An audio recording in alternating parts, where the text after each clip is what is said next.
Bonjour, Shalom, bien-aimés dans le Seigneur.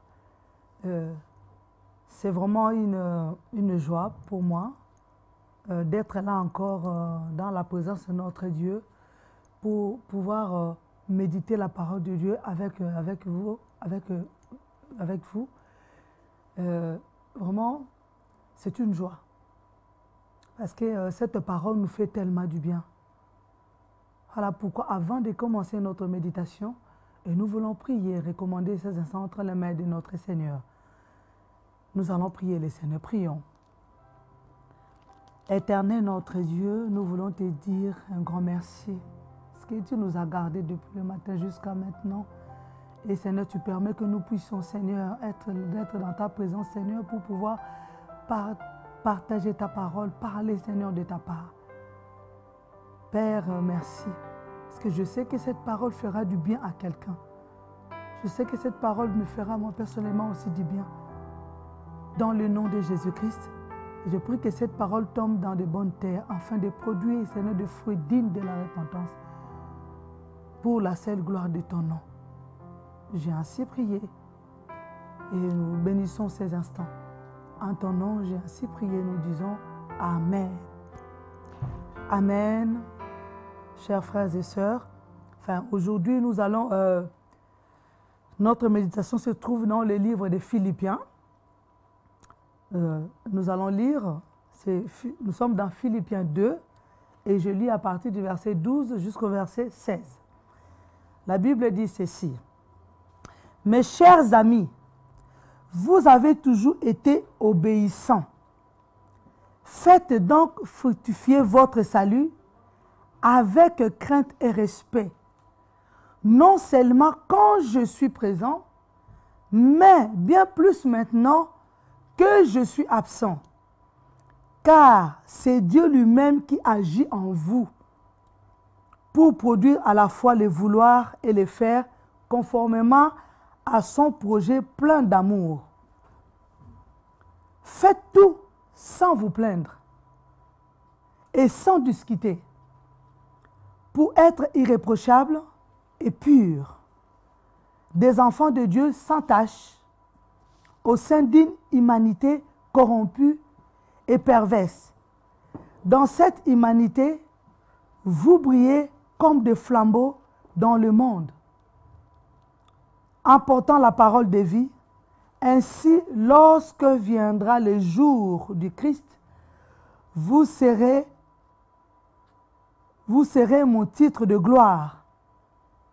La preuve que je n'aurai pas couru pour rien et que ma peine n'aura pas été inutile. Parole du Seigneur. Là, bien aimé, c'est la lettre de l'apôtre Paul aux Philippiens. Et l'apôtre Paul est en train d'écrire parce que bon, c'est les leaders, si je peux dire les fondateurs. Et c'est lui qui a commencé cette œuvre, l'Église. Alors, quand il est parti pour un voyage, encore un autre voyage missionnaire, et de temps en temps, le travail qu'il a fait, et il ne laisse pas ce travail-là, il n'abandonne pas l'œuvre qu'il a commencé, qu'il a fait. Alors, il écrit, maintenant, à chaque fois, il écrit, il envoie des lettres à ces églises-là pour juste partager la parole de Dieu, pour leur édifier, pour leur parler aussi de la part du Seigneur. Là, il était en train de dire, d'expliquer, il disait, mes chers amis, vous avez été toujours obéissants. Faites donc fructifier votre salut avec crainte et respect, non seulement quand je suis présent, mais bien plus maintenant que je suis absent. Il est en train de leur dire, non, je vous demande de rester dans l'obéissance. Par rapport à tout ce que vous avez reçu, tout ce que je vous ai dit, tout ce que je vous ai prêché, et vous devez maintenant rester dans l'obéissance et observer cela, garder cela, demeurer obéissant avec cette parole. Et lorsque je regarde dans la Bible, je crois dans le livre de 1 Samuel 15, 22, la Bible dit que l'obéissance vaut mieux que le sacrifice. Dieu aime plus, bien aimé, lorsque nous sommes obéissants, mais plutôt lorsque nous offrons ou nous faisons beaucoup de choses. Mais Dieu aime nous voir obéissants. En tant que chrétien, au fait, je voulais aussi parler aussi à mes frères et sœurs. Et ça, c'est quelque chose, c'est un principe, c'est quelque chose qui est très important pour nous qui sommes des chrétiens, pour un enfant de Dieu, l'obéissance.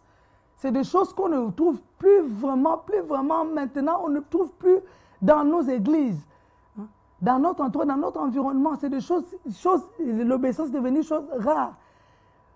Les gens aiment maintenant, ils veulent faire des choses à leur manière. Ils veulent bien aimer pratiquer les choses à leur manière, faire les choses à leur manière, à leur façon. Alors que nous avons bien aimé la parole qui nous est donnée comme modèle. Et nous devons bien aimer observer cette parole et suivre cette parole, non seulement et la mettre en pratique, obéir à cette parole. Et c'est là où Dieu vraiment trouve le plaisir et Dieu est content lorsque nous obéissons bien aimé à la parole de Dieu. Voilà pourquoi l'apôtre Paul insistait, il dit, mais je sais, mais vous êtes obéissants, mais continuez dans cette obéissance-là. Et j'aime bien quand on dit qu'une obéissance partielle, c'est une désobéissance. L'obéissance, bien aimé, vis-à-vis de la parole de Dieu, doit être, bien aimé, complète, à 100%. On ne doit pas obéir une partie, bien aimé, de la parole ou de la Bible, et une autre partie, on n'obéit pas, on laisse. On doit observer, bien aimé, obéir la parole de Dieu, la Bible, dans sa totalité.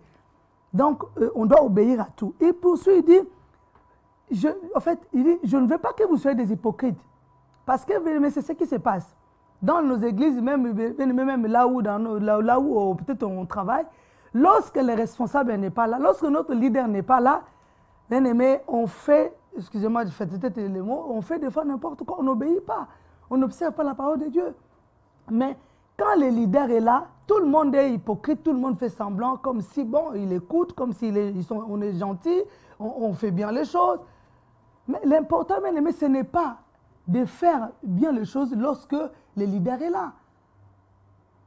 Mais on doit, bien aimé, bien faire les choses, même quand le leader n'est pas là, même quand les pasteurs n'est pas là, les titulaires n'est pas là, même quand nos responsables ne sont pas là, on doit bien faire notre travail. On doit obéir, bien aimé, à cette parole.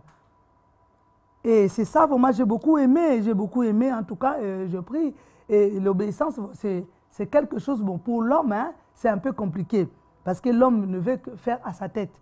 L'homme ne veut faire seulement ce qu'il pense, ce qu'il voit, ce qu'il veut. Mais on ne doit pas faire ce que nous voulons en tant que chrétiens. Nous devons faire ce que la parole de Dieu nous demande de faire, ce que Dieu nous demande de faire, ce que Dieu attend de nous. C'est ça, en fait. On doit rester dans l'obéissance. L'obéissance à la parole de Dieu. Amen, bien-aimé.